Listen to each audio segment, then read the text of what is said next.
Pemberontakan rakyat Mataram, Sultan Agung adalah raja ketiga Mataram yang berkuasa untuk periode 1613 sampai 1645. Salah satu cita-cita yang dimiliki Sultan Agung adalah menyatukan Pulau Jawa di bawah kekuasaan Mataram dan mengusir kekuasaan asing dari Nusantara seperti VOC.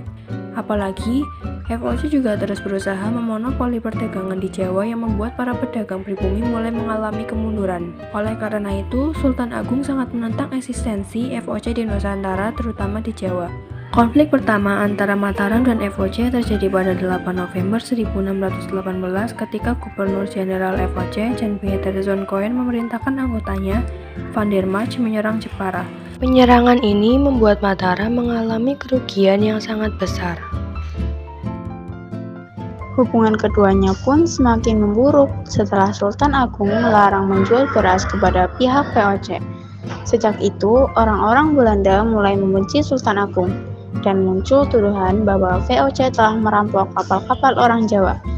Kejadian ini lantas membuat Sultan Agung mempersiapkan penyerangan terhadap VOC yang bermarkas di Batavia. Awalnya, VOC bermarkas di Ambon. Namun, setelah berhasil merebut Jayakarta, yang kemudian namanya diganti menjadi Batavia, VOC memutuskan memindahkan markas mereka ke sana pada 1619. Sultan Agung kemudian menyerang VOC sebanyak 2 kali.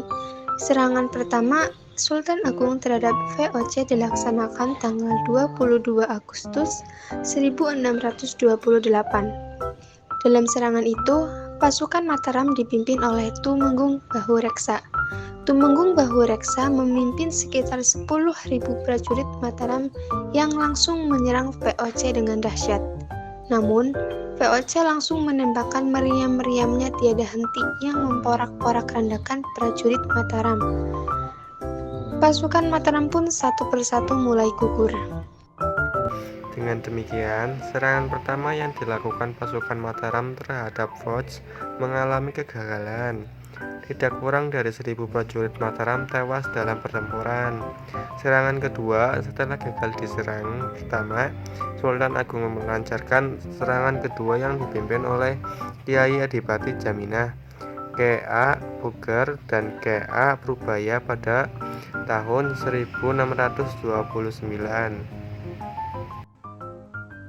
Persiapan prajurit Mataram pada serangan kedua ini terbilang jauh lebih matang dengan kekuatan yang lebih besar. Total ada 14.000 prajurit Mataram dikerahkan untuk menyerang VOC.